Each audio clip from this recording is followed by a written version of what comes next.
The kick's power comes from the torque generated by the rotation of the hips. It's the same principle that cracks a whip. Turning the hips just a few degrees forces the foot to travel a much greater distance and creates a lot of speed as it does. The longer the leg and quicker the rotation, the faster the kick. And unlike karate, Muay Thai fighters are also taught to strike with the hard bone of the shin. A Muay Thai kick can generate roughly the same force as a baseball bat, enough to crack a rib. It works like a point of a knife. All the force is magnified by being concentrated in a small, hard area. Even if the elbow doesn't deliver a knockout, it will almost always leave a nasty cut, and often getting in close neutralizes the opponent's weapon advantage.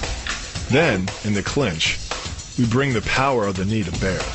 Unlike the kick, which relies on rotation to create power, the knee gets its power from leverage. Pulling our opponent down as we drive the knee up can deliver up to 2.5 tons of force, enough to lift a car. It's not the arms, but the legs that drive this. Like a piston, the explosive power of the legs is capable of generating hundreds of pounds of force, all to a very vulnerable area, the soft underside of the opponent's jaw. Like the Hanuman move, the flying knee relies on the explosive power of the legs. But rather than spread the power of our blow over two fists, it concentrates it into the spear point of the knee and combines it with the force of gravity. It's the equivalent of hitting our opponent in the chest with a sledgehammer. It works on a concept called the couple. Basically, it's two levers linked at a single fulcrum, the elbow lock. And it doubles the foot-pounds of torque you can generate when compared to a single-arm lock. There's more than enough force to flip an opponent to the mat or dislocate his elbow. By using the twisting motion of the torso to drive the strike, the business end of the hardwood fighting stick can quickly accelerate to more than 25 miles per hour. On contact with the skull, the energy is enough to cause a depressed fracture. It's the same injury-producing force as being hit in the temple by a hammer. Mali relies on something called a flexion moment imparted to the neck to do damage. An average man's neck can withstand about a 140 foot-pound flexion moment. Beyond that, soft tissue and even vertebrae can be crushed. By bringing your weight down fast, this move could easily deliver twice that amount of force. And it wouldn't just end a fight. It could leave your opponent paralyzed or dead. Close, the opponent's neck is exposed. But because of the close range, the hand doesn't generate a huge amount of force. It's enough to stun, but probably not enough to cause severe injury. But replace the hand with a weapon, a stick or a knife, as you would in combat, and this could become a kill shot. The kick's power comes from the snap of the knee. The snap is created when the quadricep, the largest muscle in the body, contracts and pulls the tendon connecting to the foot over the knee. Using the knee as a pulley, the strength of the quad is enough to accelerate your foot to speeds close to 30 miles per hour. Because the area of impact is focused on a small part of the foot, it magnifies the force of the blow, making it capable of dropping 1,000 pounds of force on your head. It's like getting whacked in the head with a Louisville Slugger. It works by taking the opponent's blow at an angle, which deflects the energy of the blow away from the vulnerable torso. The harder you block, the further his blow will be deflected, and the more open he'll be to a counter-strike. Rotating your fist 180 degrees right before it strikes the intended target. The twisting snap of the arm maximizes the speed of the punch and magnifies the force of the blow by concentrating the impact on the first two knuckles of your hand. Done correctly, it can deliver as much energy as a bowling ball dropped from the top of a house, more than enough to cause soft tissue damage or break a rib. Because it swings through such a wide arc, the wrist is moving at speeds of up to 43 miles per hour.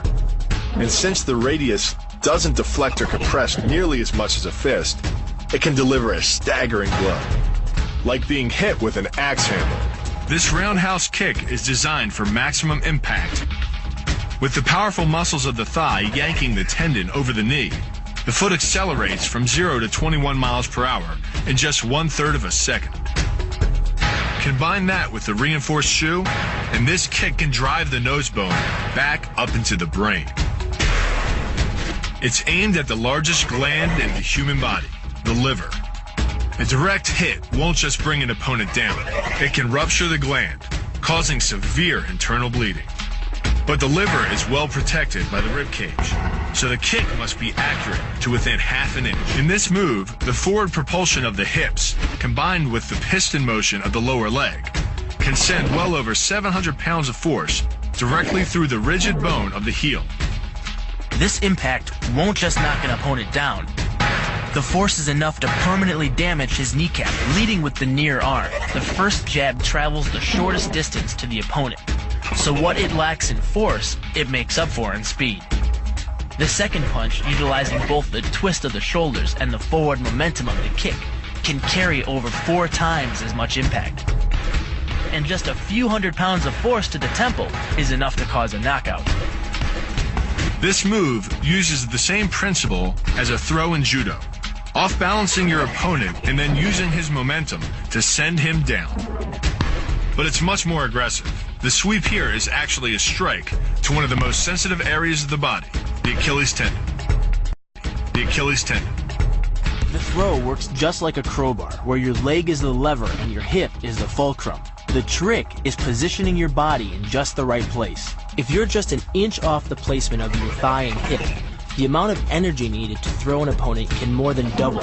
But performed correctly, Uchimata requires almost no energy, yet it can deliver up to 5,000 pounds of force.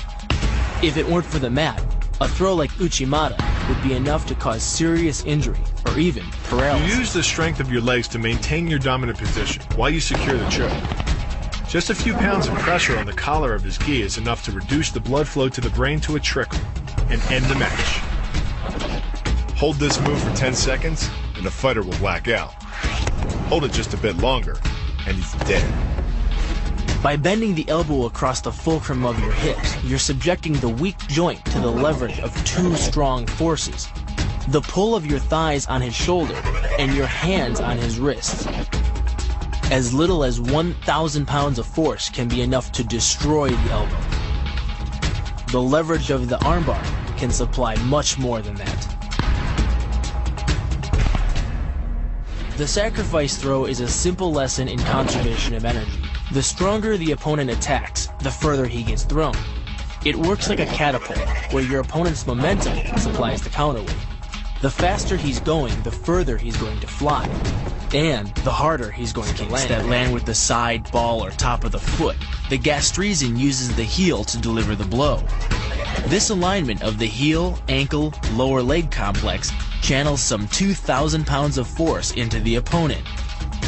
More than enough to break a baseball bat.